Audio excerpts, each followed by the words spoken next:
How are you? Fine. How are you doing? It's good to see you.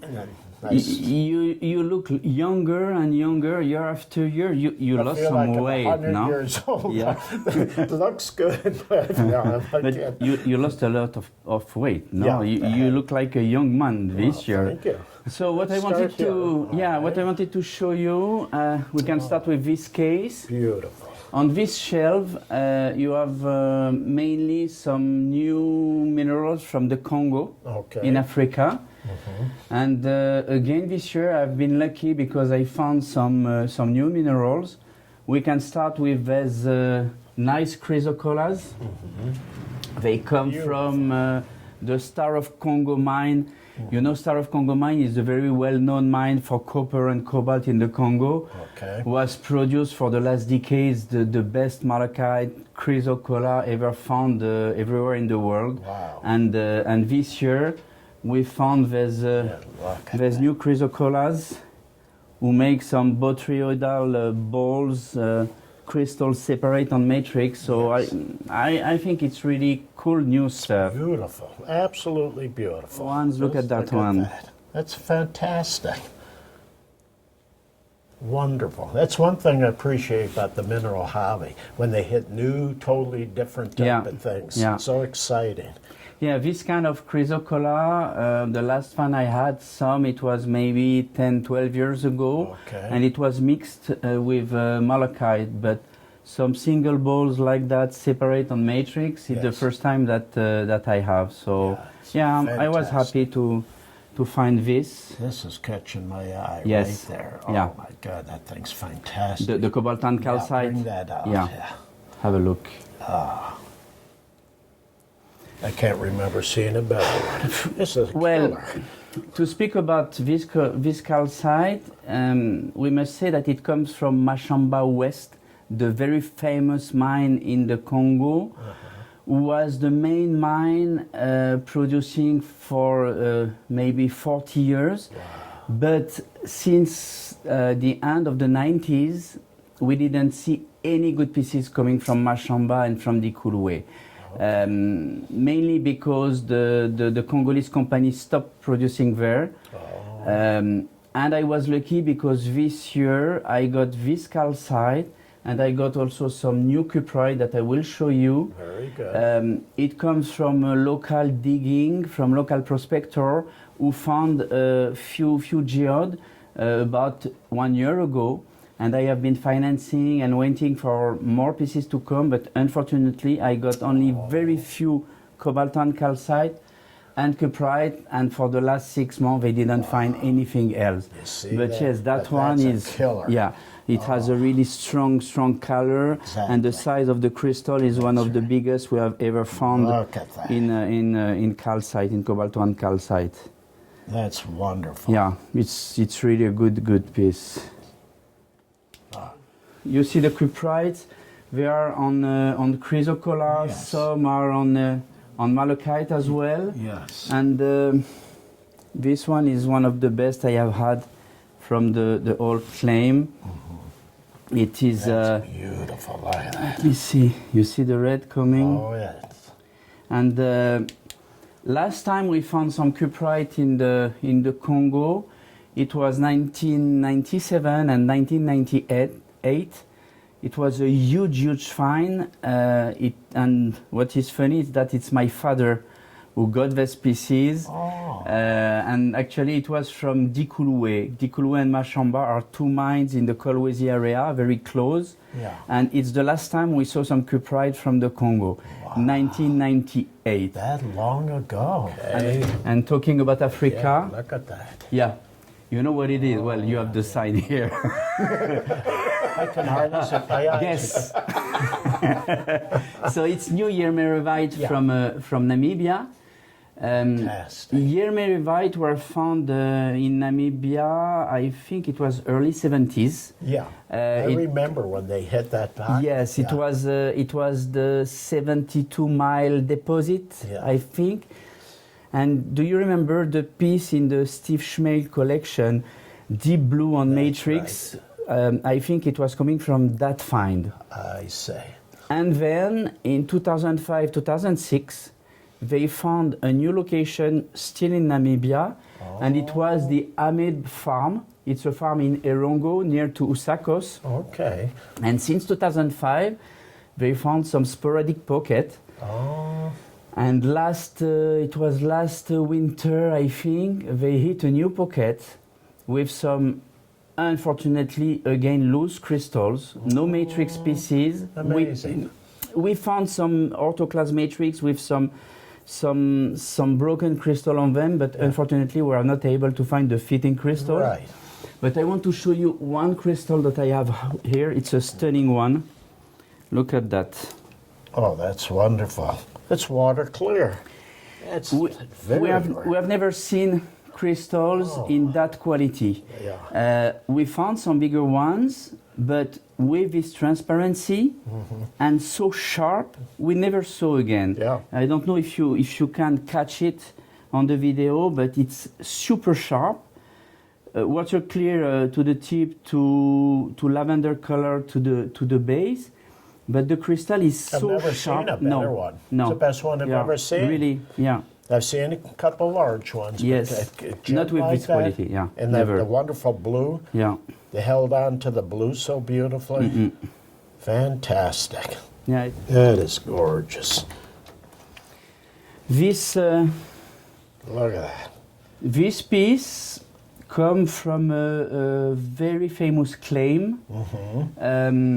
It was in 1969, early 70s. They were working on a track center for a coal train. Okay. And they found one pocket called Josefa Veneros Vin. It was the name of the claim that they found. Yes. And in this claim, they found these deep violet crystals, very sharp, very gemmy, on the white matrix of scalenoidal calcite. I love the modification of these crystals. Yes, exactly. Fabulous. Exactly, with the phantom inside. Exactly. And the big scalenoidal calcite here. Yes. And yeah, look at that. Yeah, I didn't see this. yes, yeah. Yeah, right there. Yeah, it comes from this famous find where the Giasotto, the famous Italian collector, has also a major piece. This is truly an old Spanish classic. Oh, fabulous. It's one of the very best pieces from this find. I know you love beryl, and especially morganite. Yes. No, this is a wonderful. On the matrix, it's modified morganite with a beautiful color. The size of it. Yes, yeah, the that's size. A wonderful. The size great is piece. crazy, because this piece, same. It comes from this famous find in Corrego de Rucum, in I think it's 1973, when they opened a huge pocket, a huge claim, where they found maybe 200 or 300 morganites, and this morganite became really a reference in the beryl, and in most of the main collection you can find some morganites from this find. They are all the same with the albite, yes, and coated by the black tourmaline. Exactly. This one is very thick. Yes. It's really me. It's the biggest I have seen from this find in Corrego de Rucum. Beautiful. You had one in the Kit Proctor collection. You had one in the Barlow collection. You have two pieces like that in the Mime. So it's truly an old Brazilian classic as well. This. Absolutely. So you know that Italy is very famous for its sulfur, and from Sicily. Look at this. Here you have some big, deep yellow crystals on a light matrix of aragonite. Look at that. Right. Gorgeous. And again with some separate when crystals. Did this come out? Well, most of the sulfur that we see on the market were found between the two world wars, because before most of them has been lost. Because they were not preserved in good condition, they were not extracted in good condition. And the fact that we have seen so many pieces between the two world wars, There is a funny story about that. It's because the US ambassador in Italy was a mineral collector. Oh. And he has bought a lot of sulfur in Italy. Wow. He built a huge collection. And when he left Italy, he took the collection and he made a donation at the Harvard Museum. Oh. And most of the sulfur you see at the Harvard Museum come from this, I forgot the name, but from this US ambassador who donated the whole collection to the Harvard Museum. Fantastic. So most of the pieces we see today are were found between the two World Wars. Yes. And that one is a very good example of very good sulfur. Oh, that I'm glad you show the back. Yeah, it's a 360 piece. Yeah, and then all this. Yeah, you see? I wanted to show you this hematite from Cavradi. Okay. You know the famous locality? Yeah, very much. In Switzerland. And this piece is very special. Look at the color of the crystal, the iridescence, the patina of the crystal. It has a very special color. You have a very thick blade. Yeah. And if you check carefully, it's coated by some small rutile. Oh, wonderful. Look at that. With a nice quartz on the side. Yeah, there is a little rutile in there. Yes, yes. Yeah. This piece has been pictured in the famous book, the Cavradi book, who is the reference for the mineralogy from Cavradi. Yeah. And that piece is a really good one. I really like the wet luster it has and the thickness of the crystal. Yeah. So I really like this piece in the middle. Yes. It's a what we call half closed gwindle because it is, look, you can see half because you have the gwindle on that side and it's straight on that one. Oh yeah, look at that. Yeah, how about that? And that piece is a new piece. All these pieces come from old collection and also new finds. Okay. And that one is a new find from the habit is. Yes, the habit is very special, and also the transparency of the very crystal, very gemmy, very sharp. Yes. I really like the piece. Wonderful. Well, that is something. Yeah. Isn't that a little jewel? Look at that. Oh, that's fantastic. Look at that thing. Transparency. Gem clear. Yeah. Wonderful coloration.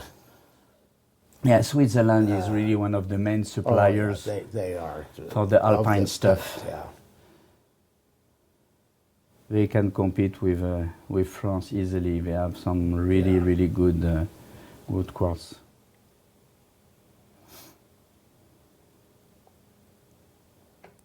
I don't know, Brian, if you remember in Sainte Marie, when I was the host for the show, I did an interview of Federico Pezzotta. Oh, okay. And he showed us a new find from Angiana Bonoina of lidicotite.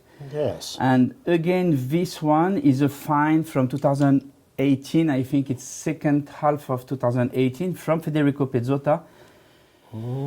Because he's very active in Madagascar, and the complexities of this termination. Yeah, I really like the complexity of the terminations.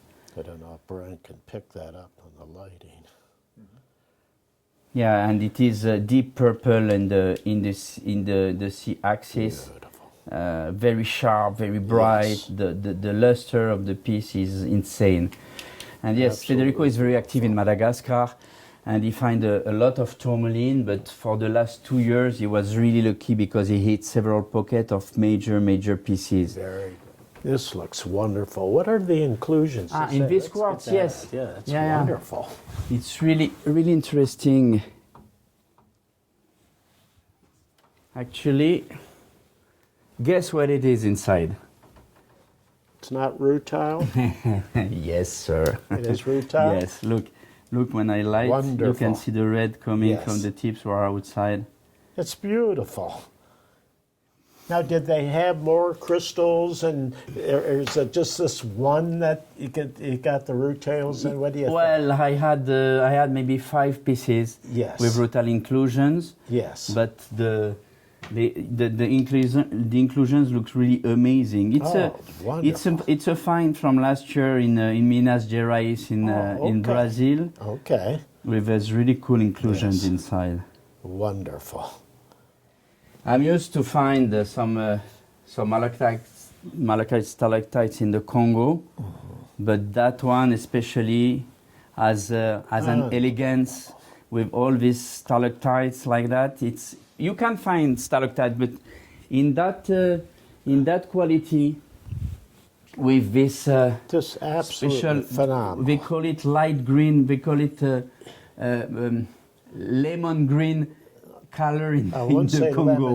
When they're happy, they tell us, "Oh, we found the malachite. You know, the light lemon green ones." I don't know why they say that, but they were drinking. maybe it's after the beer. But look at that. It's wonderful. Yeah, it's really a piece of jewel, this one.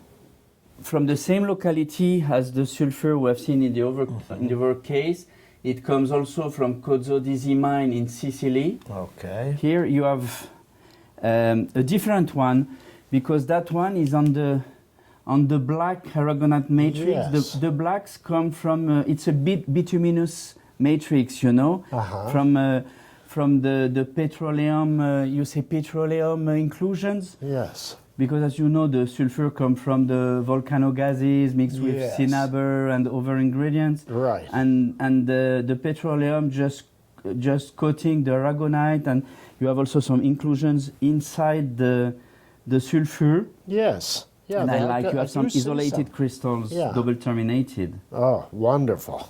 I like the contrast crystal with the black. habit is beautiful. Yeah, look at that one. Yeah, look at that. Okay, Dave. Wonderful. Thank you. Keep up the good work. Thank you. Just Thank you. wrap I'm these trying. up and I'll pick them up this afternoon. No problem. It will be all packed and with the label and everything.